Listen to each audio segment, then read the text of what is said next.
So when you did your MBA and you learned about, I assume, management, structures, process flows, and then when you learn these new aspects and you look back at the academic system, where were parts where you think, okay, here it's where it's going wrong?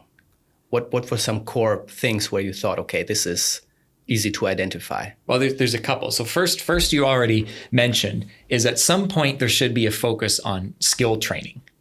So everybody would like to think that companies will always train their employees. It doesn't always happen. Yeah, it doesn't. Right? Doesn't always happen. People are busy. there's budgets to consider and so on. But for academia, especially because we're doing something very complex and technically oriented, there should be a focus on skills training. So in other words, starting from, there's a difference between saying to a PhD student, part of your training is, of course, to demonstrate that you're an analytical thinker. And that means that you can't rely on someone to do your analysis work or do your data collection for you. That would be inappropriate.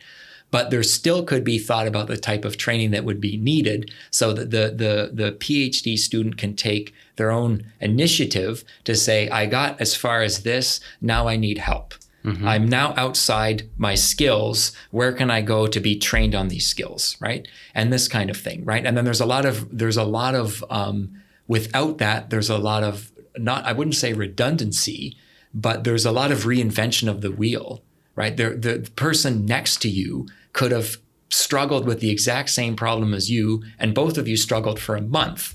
And there's not an attitude, or there often isn't an attitude towards providing the necessary training, documentation, and being able to try to speed up the process so people are not spending their time reinventing the wheel, right? So that's one important thing that we talked about. The other thing that I think is really important is more attention to the people and just an understanding of, what are the personalities of a researcher? How are researchers motivated? How is a PhD student motivated? How does someone, when they're older, what is an older person? What would likely, based on age, makes you find you excited to get up in the morning and be more motivated when you're older than when compared you're younger? Like these kinds of things that I think come from understanding the people and understanding the organization, right? So there are consequences to demanding papers, for instance, research papers, when at the same time demanding high quality research, right? And there's often not there's not enough attention, I think, paid to management structures.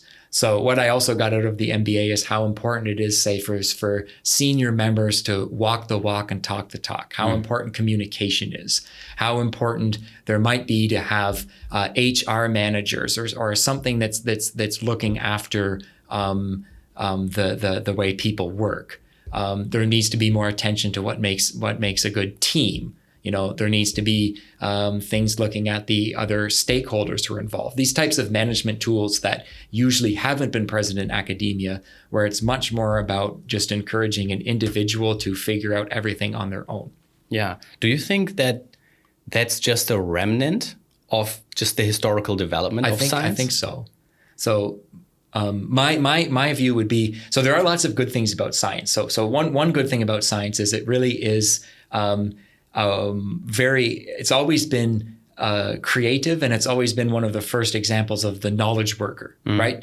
And so I think that there were less people in it, right, originally. So when there's less people in it, it could evolve into its own culture and its own structural way of doing things without actually having to consider how other people do it, right? Right. So that's the first thing. So first I think is that it just was evolving in its own way. It was effective, but it was the only mechanism, right? I can't really think of other way basic science was done. Now, applied science, on the other hand, Bell Labs, for instance, NASA, I mean, they have ways of creating patents and Nobel Prizes on, and even they would of course have had, they made basic science breakthroughs in their pursuit of these kinds of things.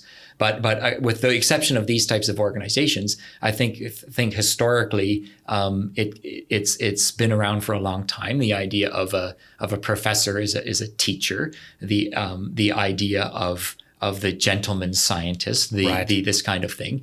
And then I think what happened is as science, as more people entered the system and we started to look at different structures within it, the postdoc position was created, right? It never always existed, but the idea of, especially in the medical sciences of biomedical, needing more training before you can have the skills to run your own lab or something. So there was some sort of evolution, but I think a lot of it has just been historical. It's been the way we've been doing things. Right.